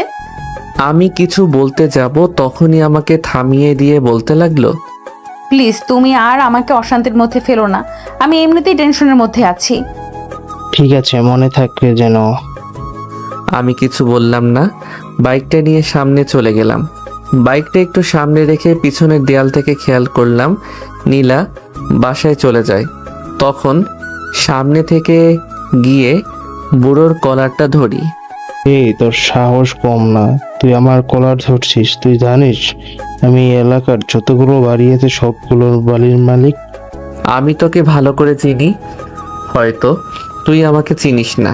তুই যে বিল্ডারে কাজ করিস সে বিল্ডারের মালিকের নামটা তো ও তোর ঠিকই মনে আছে, তাই না? মানে তুই কি বলতে চাচ্ছিস? আমি তোকে কিছুই বলতে চাচ্ছি না, শুধু এতটুকু বলছি, তুই যে রফিক সাহেবের বিল্ডারে কাজ করিস আর সেই রফিক সাহেব আমাদের কোম্পানির ম্যানেজার। RN গ্রুপের নাম তো তুই শুনেছিস। তার মানে তুই কি বলতে চাস? তোকে আমি এটাই বোঝাতে চাচ্ছি যে RN কোম্পানির মালিক আমি নিজেই। তুই আমার সাথে মজা করছিস? আমি এসব হলে ভয় পেয়ে যাব। আর তুই যদি এই কোম্পানির মালিক হতি তাহলে এই ছোট লোক মেয়ের পিছনে তুই থাকতিস না। শালার মুখে এমন কথাটা শুনে মাথাটা প্রচণ্ড পরিমাণ গরম হয়ে যায়।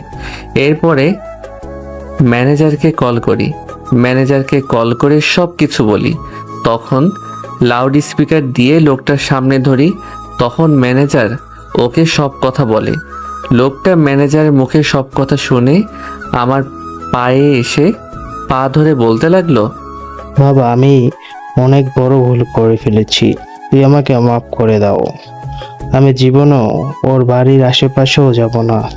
আমি তোমাকে কথা দিচ্ছি, যে ভুল করছি সে ভুল হয় তো বা শাস্তি অনেক ভয়াবহ। সেজন্য তোমার কাছে আমি আমার ব্যবসা ভিক্ষা চাচ্ছি। এবারের মতো তোকে আমি ছেড়ে দিচ্ছি, আর কখনো যদি তুই নীলার আশেপাশেও থাকিস তাহলে পরের বার কিন্তু তোকে আমি ছাড়বো না। এরপর ও ওখান থেকে চলে যায়। ওখান থেকে বাসায় চলে আসি। বাসায় এসে শুয়ে আছি, তখন দেখতে পেলাম মিনা আমার রুমে প্রবেশ করছে। জানি এখন আমাকে শান্তি দিবে না, তাই ঘুমের ভান করেছিলাম। ভাইয়া, এই ভাইয়া, শোন না, আমি জানি তুই ঘুমের ভান করে আছিস। উঠবি নাকি পানি ঢালবো? এই পিচিটার জন্য একটু শান্তিতে ঘুমাতেও পারবো না। যার বাসার মধ্যে এমন একটা পিচ্চি বোন থাকে সেই বোঝে তার কতটা কষ্টের মধ্যে থাকা লাগে। হয়েছে কি বল, কি বলবি? এভাবে চিল্লাচিল্লি করে ডাকছিস কেন? দেখছিস না ঘুমিয়ে আছি? তোর কি জ্বালাতে ভালো লাগে? তুই যে ঘুমিয়ে ঘুমিয়ে ভাবির সাথে রোম্যান্স করছিস তা আমি ভালোভাবেই বুঝতে পারছি। এই তুই পিচ্চি মেয়ে, এগুলো জানিস কি করে? এই একদম আমাকে পিচ্চি বলবি না, আমি মোটেও পিচ্চি না। আচ্ছা ঠিক আছে, তুই পিচ্ছি না, তুই একটা বুড়ি। এখন বল কি হয়েছে? কিছু হয় নাই, তুই সকালে চকলেট আনার জন্য বললি, কই এনেছি? না মানে আসলে ভুলে গেছিলাম, আগামীকালকে নিয়ে আসি। এসব বলে তুই আমাকে ভোলাতে পারবি না, আমি কিছুই জানি না। তুই এখন এই মুহূর্তে গিয়ে আমার জন্য চকলেট আনবি, যদি না আনিস তাহলে কিন্তু আমি আম্মু। মিনার মুখ চেপে ধরে বললাম, এই চুপ কর এবার। তুই কি এখানে বসে কান্নাকাটি শুরু করবি? আচ্ছা চুপ করলাম, তাহলে তুই গিয়ে এখন আমার জন্য চকলেট নিয়ে আয়। আচ্ছা ঠিক আছে, যাচ্ছি। কি আর করার, চকলেট আনতেই হবে, না হলে কি করে ফেলে আল্লাহ জানে। আকাশ আর অনিককে কল করে বাসা থেকে মোড়ে আসতে বলি। বাসা থেকে বের হই দোকানে যাওয়ার উদ্দেশ্যে। বাসা থেকে দোকান বেশি দূর না, কিন্তু মিনা যে চকলেটগুলো খায় সেগুলো অন্য জায়গা থেকে নিয়ে আসতে হয়, তাই আকাশ আর অনিককে আসতে বলি। রাতে কোনো রিক্সা নেই, তাই ভাবলাম গলি দিয়ে গেলে হয়তো একটু সময় কম লাগবে। এটা ভেবে গলির পথ ধরে হাঁটতে লাগলাম। একটু সামনে আসাতেই খেয়াল করলাম কয়টা ছেলে সামনে দাঁড়িয়ে আছে, হাতে তাদের হকি স্টিক। আমি পাশ কাটিয়ে যেতে গেলে, ওই দিন তো ভার্সিটিতে আমাকে একা পেয়ে খুব মেরেছিস, আজকে তোকে আমি একা পেয়েছি। সেই দিনের প্রতিশোধটা আমি আজ হাড়ে হাড়ে তুলে নেব। বোকা আসলে তুই। একটা বোকা সিংহ সবসময় একাই বের হয় কারণ সে বনের রাজা, আর তুই কুত্তা কারণ কুকুর সবসময় দল বেঁধে আসে আর ঘেউ ঘেউ করে। কি? তোর এত বড় সাহস, তুই আমাকে কুত্তা বলিস? এই শালাকে ধর। সামনে থেকে একটা ছেলে আমাকে মারতে আসলে ওকে একটা লাথি দিয়ে মাটিতে শুইয়ে দিই। ও আর উঠতে পারে না। তখন পিছন থেকে একজন এসে আমার মাথায় হকি স্টিক দিয়ে বাড়িতে দিতে যাবে, তখনই আকাশ এসে ধরে ফেলে। এরপর আকাশ আর অনেক সহ ওদেরকে আচ্ছা মতো পিটাতে থাকি। তখন ডেভিল আকাশকে একটা ধাক্কা দিয়ে ওখান থেকে পালিয়ে যায়। নীল, আমি তোকে ছাড়বো না। তোর এমন একজন মানুষের আমি ক্ষতি করব যা তুই কল্পনাও করতে পারবি না। এটা বলে ডেভিল ওখান থেকে পালিয়ে যায়। তখন ওদেরকে পুলিশ হাতে দিয়ে দেয়। শালাটা পালিয়ে গিয়েছে, কিন্তু ও যতদিন বাইরে আছে তোর কোনো না কোনো ক্ষতি তো করতেই চাইবে ভাই। তুই ঠিক বলছিস, কিন্তু হয়তো নীল এর ফ্যামিলির কিছু করতে পারবে না, কারণ ওদের বাসায় অনেক সিকিউরিটি আছে। তাহলে অনেকের কথাই মনে পড়লো নীলার কথা। যদিও কোনোভাবে জানতে পারে নীলার সাথে আমার কোনো একটা সম্পর্ক আছে, তাহলে তো সবার আগে নীলার ক্ষতি করবে, আর তা আমি কখনোই হতে দিতে পারবো না। তাই বাসায় কল করে বলি আজকে বাসায় ফিরবো না, আকাশের সাথে ওদের বাসায় থাকবো। বুঝলাম না, কল করে বলেছে আজকে বাসায় আসবে না, হয়েছে কি কিছুই বললো না। কি হয়েছে আমেনা? আদরের ছেলে বাসায় আসবে না তাই বলল। কেন, কি হয়েছে? কোনো কিছু হলো নাকি? আমাকে তো ও তেমন কিছু বলেনি। ও আচ্ছা, আমি একটা কল করি, তখনই একটা কল আসে। কলটা ধরে যা শুনি আমার মুখ রেগে আগুন হয়ে যায়। কি হয়েছে? হঠাৎ করে এমন রেগে আছো কেন? নীল কে মারার চেষ্টা করছে কিছু ছেলে। বলো, ও এখন কি করে? কিছু হয়নি তো আমার ছেলের? ও তো মাত্র ফোন করেছে। না, ওর কিছু হয়নি, আমি সব জানতে পেরেছি, তুমি চিন্তা করো না। আর এখন বাসায় না এসে আকাশের বাসায় থাকুক, আমি ওদের ব্যবস্থা ঠিকই করব। আকাশের কাছ থেকে ওর বাইকের চাবিটা নিয়ে আমি নীলার বাসায় যাওয়ার উদ্দেশ্যে রওনা দিলাম।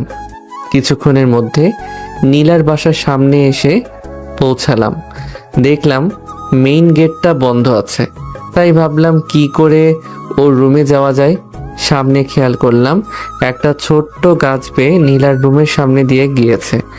কি আর করার, বউয়ের সাথে যদি একটু রোম্যান্স করতেই হয় তাহলে তো একটু কষ্ট করতে হবে, এটাই স্বাভাবিক। তাই গাছটা পেয়ে নীলার রুমের বেলকনির উপরে উঠে পড়লাম। ভিতর দিয়ে রুমটা লক করা। ওই বাড়িওয়ালার কাছ থেকে একটা ডুপ্লিকেট চাবি নিয়েছিলাম, ওই চাবিটা বের করে রুমের দরজাটা খুলে ভিতরে ঢুকি। ভিতরে ঢুকতেই কিসে যেন একটু ঘ্রাণ নাকে বাঁধতে লাগলো। খেয়াল করলাম নীলা রান্নাঘরে রান্না করছে। বাহ, আমার বউ পাখির হাতে তো জাদু আছে, খুব সুন্দর করে রান্না করতে পারে। ইস, ক্ষুধা লেগে গেছে, একটু শুয়ে বিশ্রাম করে নেই। বিছানার দিকে তাকিয়ে হা করে রইলাম, কারণ নীলা ওর বিছানা অনেক সুন্দর করে সাজিয়ে রেখেছে। আসলে ওর সাথে আমার এমন ব্যবহার করাটা উচিত হয়নি। ও তো আমার স্বামী হয়, সেজন্য হয়তো ওই কথাগুলো ও মানতে পারেনি। তাই তো এইসব ভাবছি আমি রুমে এসে অবাক হয়ে তাকিয়ে আছি, কারণ আমার সামনে নীল শুয়ে আছে। দূর, সব সময় এমন স্বপ্ন দেখি। আচ্ছা, তুমি কি সত্যি এখানে আছো নাকি আবারও স্বপ্ন দেখছি? কেন, রোজ রাতে কি তুমি আমাকে স্বপ্নে দেখো নাকি? মানে তুমি এখানে কি করে? আমি এখানে কেন আর কি জন্য এত কিছু বলতে পারবো না। খুব ক্ষুধা লেগেছে, কি রান্না করেছো খেতে দাও। এই, আপনি এখান থেকে যান। আর কিভাবে আসলেন? ভালোবাসার মানুষটাকে দেখার জন্য এসেছি। এখানে যত ঝড় তুফানি আসুক না কেন, তাতে আমার কোনো কিছু যায় আসে না। আপনি যান বলছি এখান থেকে। কেন, না গেলে কি করবে? এটা বলে নীলার সামনে আসতে লাগলাম, তখন নীলা পিছাতে লাগলো। একসময় দেয়ালের সাথে ওর পিঠ ঠেকে যায়। তখন ও বলতে লাগলো, আপনি আমার সামনে আসছেন কেন এভাবে? কেন, আমি আমার বউয়ের কাছে আসছি। দেখুন, আমার খুব ভয় করছে। আমি নীলার কোমরটা হাত দিয়ে ধরে হ্যাঁচকে একটা টান দেই। নীলা আমার সামনে চলে আসে। ওর মায়াবী চোখ দুটো যেন আমাকে কিছু বলতে চাই। খেয়াল করলাম নীলার পেটের নাভিতে সুন্দর একটা তিল আছে। ফর্সা গায়ে তিলটা বেশ মানিয়েছে। লক্ষ্য করলাম নীলার ঠোঁট জোড়া কাঁপছে। নীলার 2 হাত শক্ত করে দেয়ালের সাথে জড়িয়ে ধরেছি, তার জন্য ও নড়তেও পারছে না। এই, আপনি আমার মুখের সামনে আসবেন না। আমার কেমন কেমন লাগছে। কেমন লাগছে বলো? প্লিজ ছাড়ুন বলছি, আমার হাত ব্যথা করছে। খেয়াল করলাম আমার হাতের চাপে ওর ফর্সা হাতটা রক্তের মতো লাল হয়ে গেছে। ইচ্ছে করছিল ওর ঠোঁট জোড়া নিজের দখলে করে নেই, কিন্তু ও যতদিন না নিজ ইচ্ছে ভাবে আমাকে ওর স্বামী হিসেবে মেনে নেয়, ততদিন আমি ওর প্রতি স্বামীর অধিকার দেখাবো না। তাই নীলাকে ছেড়ে দিয়ে বললাম, ঠিক আছে যাও, আমার ক্ষুধা লেগেছে, আমার জন্য খাবার আনো। ফাজিলটা এমন রোমান্টিক ভাবে ধরেছে যে আমি ওর প্রতি দুর্বল হতে লাগলাম। ওর জন্য খাবার নিয়ে আসি। তখন ও বলল, খাবার খাইয়ে দাও। না, আমি পারবো না। খাবারটা খাইয়ে দিতে বললাম। আমি তোমার টিচার, এমনভাবে ধমক দিচ্ছ কেন? হ্যাঁ ম্যাম তো কলেজে, কিন্তু বাসায় তো বউ, তাই না? তুমি কি খাওয়াই দিবা নাকি আবার? দূর শয়তান পোলা, এরপর তোমাকে আমার খাইয়ে দেওয়া লাগছে। দেখেছো গরুর মতো খাচ্ছে। আমার যে ক্ষুধায় পেটটা ফেটে যাচ্ছে। নীলার মুখ দেখে বোঝা যাচ্ছে সারাদিন কিছু খাইনি, তাই প্লেটটা হাতে নিয়ে ওর মুখে খাবার দিতেই, না আমি খাবো না, এখন আপনি খান। ওই খেতে বলছি, রাগাবে না। ওর ধমকের ভয়ে ভাতটা মুখে নিলাম। কি ফাজিল ছেলে, কথায় কথায় শুধু বকা দেয়। নীলাকে খাওয়াই দিয়ে বললাম, আজ আমি বাসায় যাচ্ছি না। তাহলে কি আপনার ফ্রেন্ডের বাসায় যাবেন? কেন? ওর বাসায় যাব কেন? তাহলে রাতে কোথায় যাবেন আর ঘুমাবেন? কেন? আমি তো বাসায় এসেছি আর ঘুমাবো আমার বউয়ের সাথে। কি? আমি আপনার সাথে ঘুমাতে পারবো না। দেখো, আমার বাহিরে শত্রু আছে। আপনি এত মারামারি করেন কেন? তাই জন্যই তো এত শত্রু। আর আপনার শত্রু হলে আমার কি? দেখো, আমার বা আমার পরিবারের ওরা ক্ষতি চায়। আমার কিছু করতে না পারলে ওরা যদি তোমার কিছু করে ফেলে, তাই আমি তোমাকে ছেড়ে কোথাও যাচ্ছি না। তার মানে আমি এখানে ঘুমাবো। আমি আপনার সাথে ঘুমাবো না। নীলা সামনে এসে ওর মুখটা চেপে ধরে বললাম, ঘুমাবি না? না মানে হ্যাঁ, না। ঠিক আছে, আমি সোফায় ঘুমাতে গেলাম, তুমি খাটে শুয়ে পড়ো। এটা বলে রুম থেকে চলে যাই। রাতে শুয়ে আছি, মধ্যরাতে খেয়াল করলাম নীলা আমার গায়ে একটা কম্বল দিয়ে কপালে একটা কিস করে চলে যায়। আমি জানি তুমিও আমাকে ভালোবাসো, কিন্তু বলতে পারছো না। তোমার মুখ দিয়ে ভালোবাসা কথাটা বের করবই আমি। সকালে নীলার রুমে এসে দেখি ও বাচ্চাদের মতো শুয়ে আছে। সূর্যের কিরণ ওর মুখে পড়তেই ওর মুখটার সৌন্দর্য দ্বিগুণ বৃদ্ধি পেল। আমি যেন ওর রূপে হারিয়ে যাই এক অজানা দেশে, যে দেশে শুধু কল্পনার সাগর। একটু পর সবাই ওঠার আগে বাসা থেকে চলে যাই কলেজের উদ্দেশ্যে। মাঝপথে লক্ষ্য করলাম নেহা কলেজের উদ্দেশ্যে যাচ্ছিল। তখন নেহা আমাকে দেখে হাত ইশারা করে ডাক দিয়ে বলল, নীল, বাইকটা থামাও, আমিও কলেজে যাচ্ছি। বাইকটা থামাতে নেহা বাইকে ওঠে। তখন নেহাকে নিয়ে ক্যাম্পাসে যেতে লাগলাম। তখন নেহা পিছন থেকে বলে উঠল, নীল, আমি তোমাকে কিছু একটা বলতে চাই। কি কথা বলো? এখানে না, কলেজে গিয়ে বলবো। কলেজে প্রবেশ করার সময় দেখতে পেলাম একটা ছেলে ফুল বিক্রি করছে। তখন নেহা বাইক থামাতে বলে। আমি বাইকটা থামাতেই নেহা গিয়ে ছেলেটার কাছ থেকে সবগুলো ফুল কিনে নেয়। আমি কিছু জিজ্ঞেস করলাম না। এই বিষয় নিয়ে নেহাকে নিয়ে কলেজে প্রবেশ করলাম। নীল, একটু ওই দিকটা আসবা, তোমাকে কিছু বলার আছে আমার।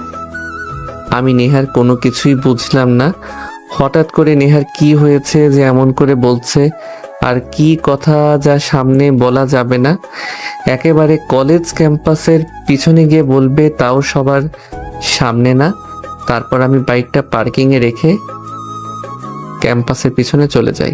আমি খেয়াল করি নেহা দাঁড়িয়ে আছে। আমি যেতে নেহা আমার সামনে হাঁটু গেড়ে ফুলগুলো সামনে বাড়িয়ে দিয়ে বলতে লাগলো, নীল, কিভাবে বলবো বুঝতে পারছি না। কী দিয়ে শুরু করব তাও জানি না। কিন্তু প্রথম যখন তোমাকে আমি কলেজে দেখেছিলাম তখন থেকে আমি তোমাকে ভালোবেসে ফেলি, কিন্তু ভালোবাসার কথাটা বলার মতো সেই শক্তিটা পাইনি, কারণ ভয় হতো যদি তুমি না করে দাও। সেজন্য তোমার সাথে প্রথম ফ্রেন্ডশিপ করি, যাতে তোমার কাছে থাকতে পারি। আমি তোমাকে অনেক বেশি ভালোবাসি। আমি নেহার এমন কাণ্ড দেখে হাঁ করে তাকিয়ে রইলাম। আমি কখনো কল্পনা করিনি নেহা আমাকে পছন্দ করে।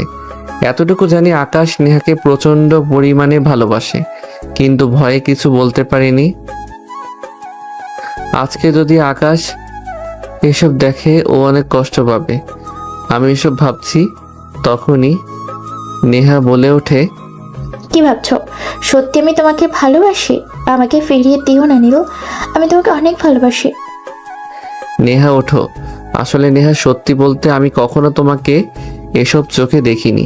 সব সময় নিজের বন্ধু হিসেবে দেখেছি। আর বড় কথা, আমি ম্যারিড। আমার মুখে এই কথাটা শুনে নেহার চোখ জ্বলজ্বল করতে লাগলো। মনে হচ্ছে এখনই ওর চোখ দিয়ে পানি পড়বে। কি বলো তুমি সব? কিন্তু আমি তো সব কিছুই জানি না।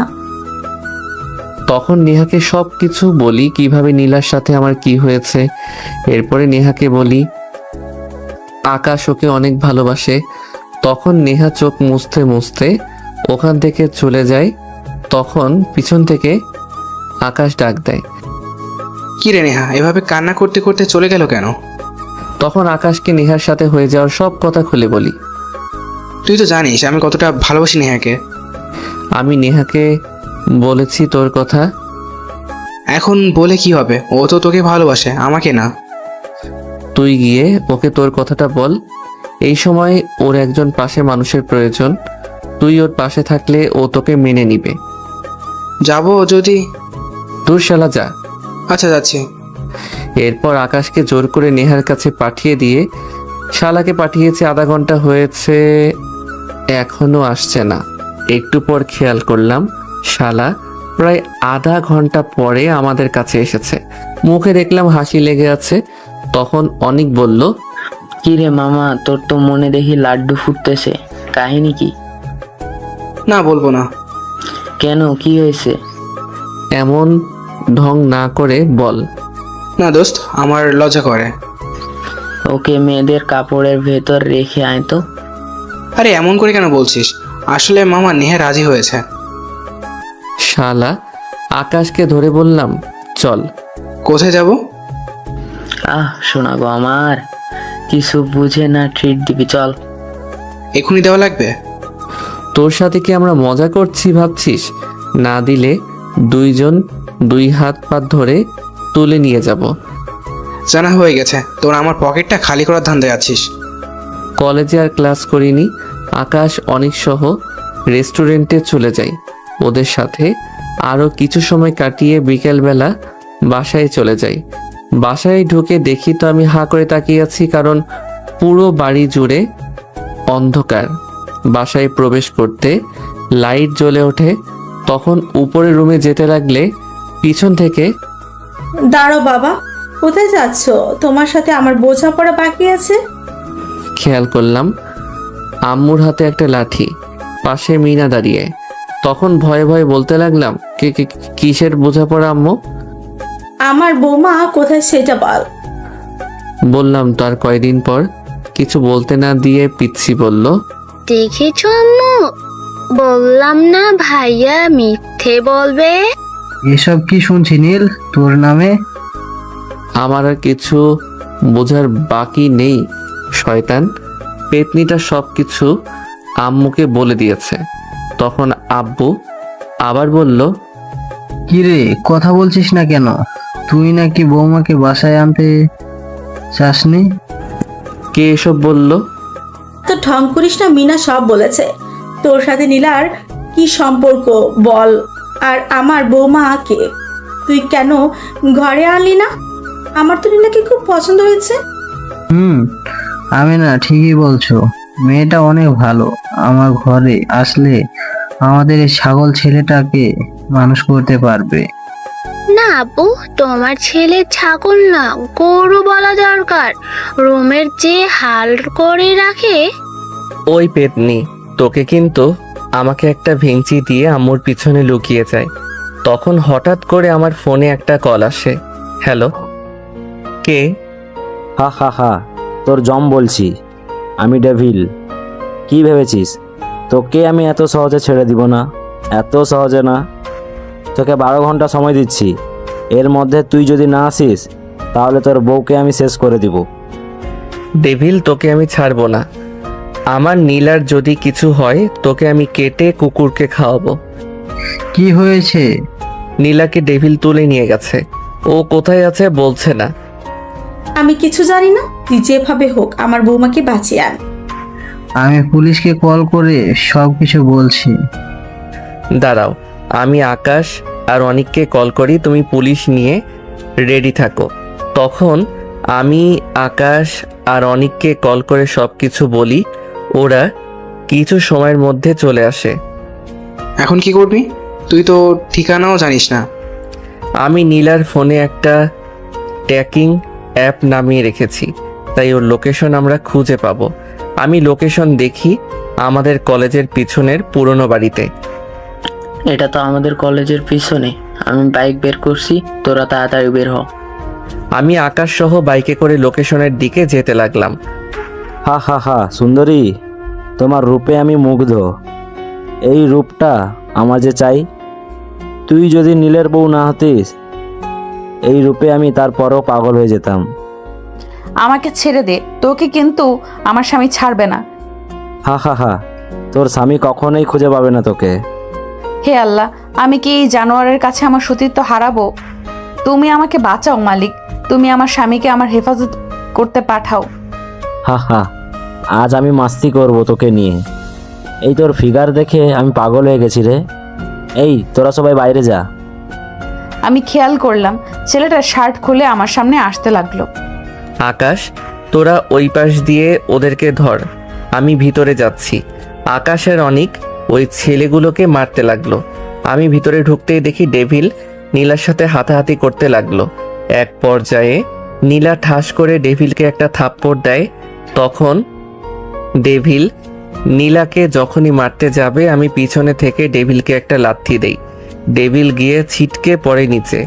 আমাকে সামনে দেখতে পেয়ে নীলা যেন প্রাণ ফিরে পায়। দৌড়ে এসে আমাকে জড়িয়ে ধরে কান্না করতে করতে জ্ঞান হারিয়ে ফেলে। এর মধ্যে আব্বু পুলিশ নিয়ে আসে, সবাইকে পুলিশ ধরে নিয়ে যায়।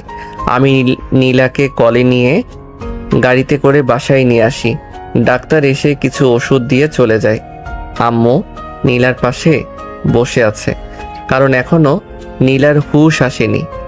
তুই যা, আমি ওর পাশে আছি। তুই গিয়ে ফ্রেশ হয়ে নে, সন্ধ্যা হয়ে গেছে। আম্মু, কিছু হয়নি তোমার মা? আম্মুকে জড়িয়ে ধরে কান্না করতে লাগলাম। দূর পাগলি, কেউ এভাবে বাচ্চাদের মতো কান্না করে? তুই একবার বলতি আমার বৌমা তুই, তাহলে আমি কখনো তোকে ওই বাসায় থাকতে দিতাম না। নীলার চিৎকার শুনে আম্মুর রুমে দৌড়ে এসে দেখি নীলা আম্মুকে জড়িয়ে ধরে কান্না করছে। তখন আম্মু বলল, নীলাকে তোর রুমে নিয়ে যা, ওর এখন বিশ্রামের প্রয়োজন। আম্মু এটা বলে নিচে চলে যায়। আমি নীলার পাশে গিয়ে বললাম, এখন কেমন লাগছে? ভালো। আমি নীলাকে কোলে নিতেও বলে উঠল, এই কি করছো? আমাকে নামিয়ে দিন, আমি বাসায় যাব। এই মেয়ে, একদম চুপ, একটা কথা বলবা না। এখন থেকে তুমি এখানে থাকবে। আমি আকাশ আর অনিককে বলেছি, ওরা তোমার সব জিনিস নিয়ে আসবে। এই শয়তান পোলা আমার বুঝি লজ্জা করে না? এই পিচ্চি ছেলে শুধু আমাকে ভয় দেখায়। এই শোনেন না, হয়েছে কি বলো? আমার না এত বড় রুমে ঘুমাতে ভয় করছে। তো এখন কি করব? আমি বলছি আমার সাথে আপনিও ঘুমান, কিন্তু শর্ত আছে, মাঝখানে কোলবালিশ থাকবে। এটা তো মেঘনা চাইতে জল। আমার মনে তো শুধু লুঙ্গি ড্যান্স করছে। আমি খাটে এসে শুয়ে পড়ি। নীলা খাটের মাঝখানে একটা বালিশ দিয়ে শুয়ে পড়ে। রাতে প্রচণ্ড পরিমাণ ঝড় আসে। ঝড়ে বিদ্যুতের শব্দে নীলা আমাকে জড়িয়ে ধরে ভয়ে।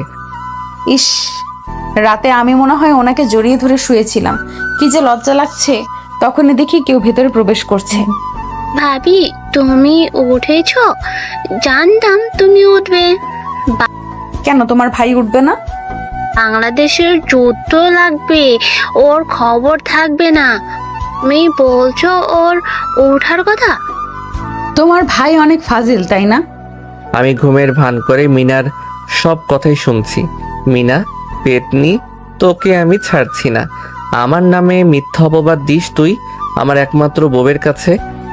ছাড়ো তো আমার গাধা ভাইটার কথা। তোমাকে আম্মু নিচে নাস্তা করতে ডাকছে। তোমার ভাই গাধা। তাই না তো কি? আমি এটাই ভাবিও তোমাকে পটালো কি করে? একটু পর খেয়াল করলাম নীলা ও মিনা নিচে চলে যায়। তারপর আমি বিছানা ছেড়ে উঠি। ওয়াশরুমে গিয়ে ফ্রেশ হয়ে নিচে এসে দেখি নীলা নেই। চারপাশে নীলাকে খুঁজে না পেয়ে আম্মুকে জিজ্ঞেস করতেই, ও নীলামা, ও তো মিনাকে স্কুলে দিয়ে যেতে গেল, আর এখানে নাকি ওর কিছুই নেই, তাই বাসা থেকে রেডি হয়ে বিকেলে চলে আসবে। তুই বিকালে ওকে নিয়ে আসিস। এটা বলে আম্মু চলে যায়। কিছু সময় পর আম্মু নাস্তা দেয়, নাস্তা করে রুমে আসি। রুমে এসে রেডি হয়ে নীলার বাসার উদ্দেশ্যে রওনা দিই। যাওয়ার সময় দেখি আকাশ ও অনিক আমার দিকে আসছে। কে রে মামা, কোথায় যাচ্ছিস তুই? এই তো নীলা নাকি ওর বাসায় গিয়েছে, তাই ওকে নিয়ে আসবো। আর তোদেরকে যে বলেছি ও সব কিছু নিয়ে আসার জন্য, কি করেছিস? আরে আমরা লোক পাঠিয়ে দিয়েছি, সব কিছু অলরেডি প্যাকিং করে মনে হয় তোর বাসায় পৌঁছে দিয়েছে। তা তো বুঝলাম, কিন্তু তোরা সকালবেলা হঠাৎ করে আমার বাসার দিকে? হ্যাঁ মামা, আসলে তোকে একটা খবর দিতে এসেছি। কি খবর বল? না, আমার খুব লজ্জা করছে। এই আকাশ, তুই বল না। আহা শোনা গো আমার, সেদিন তো খুব বড় করে আমার কথা বলেছিস। আসলে মামা হয়েছে কি, ওই শালার আগামীকালকে এঙ্গেজমেন্ট হবে, তাই পার্টি দিয়েছে। তাই সন্ধ্যায় তুই ভাবিকে নিয়ে পার্টিতে যাবি। কিছু সময় পর খেয়াল করলাম ওয়াশরুমের দরজা খোলার শব্দ।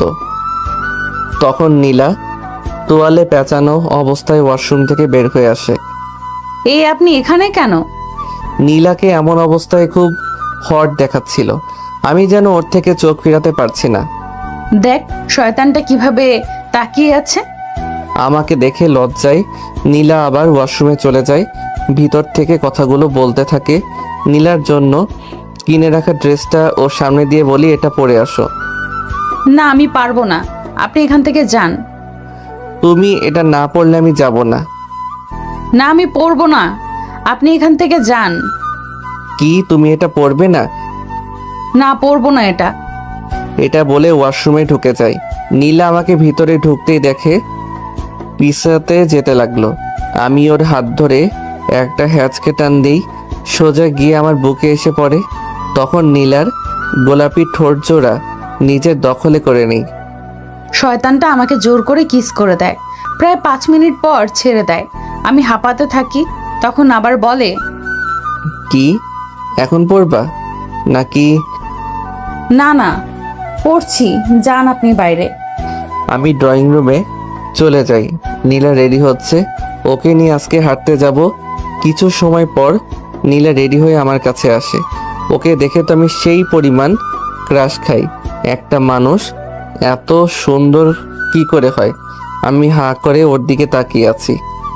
কি আজব রে, এইভাবে এলিয়েনের মতো তাকিয়ে থাকার কারণ কি?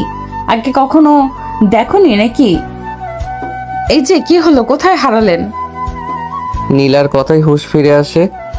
তোকে কই কিছু না তো, চলো। চলো মানে? আমরা আজকে একটু ঘুরতে যাব। আমি যাব না। যাবে না? না। নীলার কোমরটা ধরে টান দিতেই ওর ঠোঁটটা আমার ঠোঁটের সামনে চলে আসে। ওর পাতলা শাড়িতে নাভির তিলটা দেখা যাচ্ছে। আমি নীলার নাভিতে হাত দিতেই ও চোখ বন্ধ করে নেয়। আমার মুখের সামনে এনে বলতে থাকে, কি যাবে নাকি? আবার দেওয়া লাগবে? না না, আমি যাচ্ছি। এই তো লক্ষ্মী মেয়ের মতো রাজি হয়ে গেলে। তখন নীলাকে নিয়ে রিকশায় করে সারাদিন ঘোরাঘুরি করি। সন্ধ্যার সময় ওকে নিয়ে একটা শপিং মলে ঢুকতেই, এখানে কেন নিয়ে আসলেন? আরে ভিতরে আসো, ভয় পাওয়ার কিছু নেই। আমি আগে কখনো এত বড় শপিং মলে আসিনি। উনি আমাকে জোর করে শপিং মলের ভেতরে নিয়ে যায়। নীলাকে একটা দোকানে নিয়ে অনেকগুলো শাড়ি দেখাতে থাকি। অনেক খোঁজার পর আমার আর নীলার জন্য এক কালারের একটি শাড়ি আর পাঞ্জাবি নেই। এরপর দোকান থেকে বাসায় চলে আসি নীলাকে সাথে নিয়ে। পিছনে আসার সময় নীলা কিছু বলতে চেয়েছিল, ওকে কিছু না বলতে দিয়ে চলে আসি। বাসায় আসতেই আম্মু, কিরে সারাদিন কোথায় ছিলি? তোকে কয়বার আকাশ আর অনেক কল করেছে, তুই ধরলি না? ফোনটা হাতে নিয়ে দেখি ফোনটা অফ হয়ে আছে।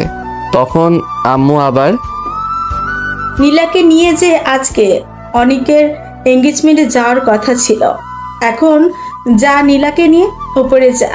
আর নীলামা তুমি রেডি হয়ে নাও, তোমরা আজকে একটা পার্টিতে যাবে।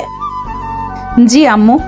আমি আম্মুর রুমে গিয়ে আমার আগের কোন ড্রেসটা নতুন আছে দেখছি, কারণ ওখানে সবাই বড়লোকের ছেলে মেয়েরা যাবে, কিন্তু আমার তো কোনো দামি ড্রেস নেই। তখনই দেখি দরজা খোলার শব্দ। তুমি আম্মুর রুমে কি করো? আমি তো আম্মুর রুমে সব কিছু রাখছি। এটা বলা মাত্র শয়তানটা রাগে চোখে আমার দিকে তাকালো। আমি ভয়ে বললাম, কেন, কি হয়েছে? নীলার হাত ধরে টান দিয়ে উপরে আমার রুমে নিয়ে আসি। নীলাকে রুমে নিয়ে এসে শপিং মল থেকে আনা শাড়িটা দিয়ে বলি, এটা গিয়ে পরে আসো। না, আমি যাব না। নীলার হাতটা দেয়ালের সাথে চেপে ধরতেই বলে ওঠে, আউচ, প্লিজ ছাড়ুন, ব্যথা করছে। নীলার ফর্সা হাত চেপে ধরার কারণে ওর হাত লাল হয়ে যায়। না, আগে বলো পরে আসবে। আপনি ছাড়ুন, আমি যাচ্ছি। নীলা ওয়াশরুমে চলে যায় ড্রেস চেঞ্জ করতে। আমি রুমে বসে ব্যাগ থেকে নীলার সাথে ম্যাচিং করা পাঞ্জাবিটা নিয়ে পরে নিচে এসে অপেক্ষা করতে থাকি। একটু সময় দেখলাম নীলা নীল শাড়িটা পরে নিচে নামছে। ওকে দেখতে একদম পরীর মতো লাগছে। আমি তো ওর দিক থেকে চোখ ফেরাতে পারছি না। নীলাকে নিয়ে গাড়ি করে অনেকের পার্টিতে চলে যাই। ওখানে পৌঁছে দেখি অনেক দাঁড়িয়ে আছে। আমাকে দেখতেই কাছে এসে বলল, তোরা এখন আসার সময় হলো? আমার কাজিনরা সবাই তোকে দেখার জন্য দাঁড়িয়ে আছে। আমি নীলাকে একটা টেবিলে বসিয়ে দিয়ে অনেকের কাজিনদের সাথে দেখা করতে গেলাম। আমি খেয়াল করলাম আমি মেয়েগুলোর কাছে যেতেই তখনই নীলা আমার পিছু পিছু আসতে লাগলো। তাই ওকে আরও একটু রাগানোর জন্য অনেকের কাজিনদের সাথে হেসে হেসে কথা বলতে লাগলাম। জীবনে কি ছেলে দেখেনি যে আমার পিচ্চি জামাইকে নিয়ে ওদের এমন করতে হবে?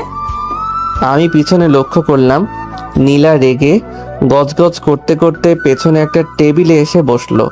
আমি ফারজানার সাথে কথা বলছিলাম, তখন আকাশ এসে বলল, নীল, কাম তো সারছে। ভাবি তো তোর এসব দেখে রাগের মাথায় জোশ ভেবে হুইস্কি খেয়ে ফেলছে। আমি গিয়ে দেখি নীলা মাতলামো করছে।